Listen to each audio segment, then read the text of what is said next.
Recharge खत्म होने के बाद आउटगोइंग के साथ साथ इनकमिंग कॉल का भी बंद होना। सर जब प्रीपेड प्लान एक्सपायर होता है या मोबाइल रिचार्ज की वैलिडिटी खत्म होती है तो आपकी आवाज बंद कर दी जाती है, फोन मेरा, सिम कार्ड मेरा, नंबर मेरा। तो सर रिचार्ज खत्म होने के बाद आउटगोइंग कॉल बंद होना समझ आता है, लेकिन इनकमिंग कॉल बंद होना सरासर मनमानी है।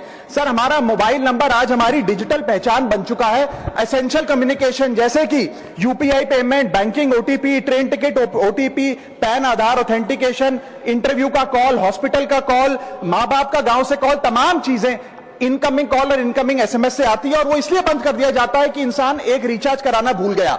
सर इनकमिंग कॉल बंद करना is not stopping of a service, ये हमारे राइट टू कम्युनिकेशन को स्टॉप करने जैसा है। सर जैसे आपका आधार कार्ड इसलिए एक्सपायर नहीं हो जाता कि आपने डिटेल अपडेट नहीं करी, या आपका बैंक का खाता इसलिए बंद नहीं हो जाता कि आपने मंथली डिपॉजिट जमा नहीं किया, या आपका वोटर आईडी इसलिए सस्पेंड नहीं हो जाता कि आप एक चुनाव में वोट डालना भूल गए। ठीक उसी तरह आपका मोबाइल नंबर इसलिए सस्पेंड और डीएक्टिवेट नहीं होना चाहिए कि आप एक रिचार्ज भूल गए। सर मैं सदन में फ्री आउटगोइंग की मांग नहीं कर रहा, फ्री डेटा की मांग नहीं कर रहा, लेकिन इनकमिंग कॉल फैसिलिटी की गारंटी होनी चाहिए। मेरी 3 स्पेसिफिक मांग है। पहली, प्रीपेड मोबाइल कनेक्शन में इनकमिंग कॉल और इनकमिंग एसएमएस कम से कम 1 साल तक कंटिन्यू रहे, चलता रहे from the date of the last recharge, ताकि एसेंशियल कम्युनिकेशन चलती रहे। दूसरी, deactivation of the mobile number after 3 years. ऐसा ना हो कि आपका मोबाइल नंबर किसी को आपका मोबाइल नंबर बंद करके किसी और को अलॉट कर दिया जाए। कम से कम 3 साल का ग्रेस पीरियड देना चाहिए from the date of the last recharge. And third demand, mobile operator should introduce a low cost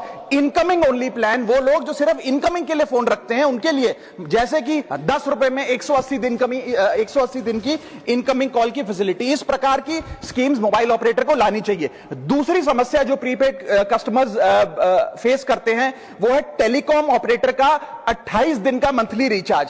साल में सर महीने 12 होते हैं, लेकिन 28 दिन की रिचार्ज के माध्यम से 13 टाइम्स रिचार्ज कराना पड़ता है। कैसे सर? 28 दिन into 13 times is equal to 364 days। ये एक बड़ी क्लेवर स्ट्रैटेजी है जिसके चलते आपको फीलिंग 30 दिन की देते हैं, लेकिन आपसे डीलिंग 28 दिन की करते हैं। सर दुनिया में हर जगह बिलिंग साइकिल कैलेंडर मंथ के हिसाब से होती है, 30 या 31 दिन। आपको मंथली सैलरी, लैंडलॉर्ड का रेंट, बैंक की ईएमआई, बिजली पानी गैस का बिल, तमाम चीजें 30 या 31 दिन के महीने के हिसाब से होती हैं। लेकिन ये मोबाइल ऑपरेटर, टेलीकॉम ऑपरेटर 28 दिन के महीने के हिसाब से आपको रिचार्ज प्लान बेचते हैं, ताकि साल में एक अतिरिक्त रिचार्ज आपको मिल जाए। 28 दिन का मंथली रिचार्ज, साल में सर महीने 12 होते हैं, लेकिन 28 दिन की रिचार्ज के माध्यम से 13 टाइम्स रिचार्ज कराना पड़ता है। कैसे सर? 28 दिन into 13 times is equal to 364 days। ये एक बड़ी क्लेवर स्ट्रैटेजी है जिसके चलते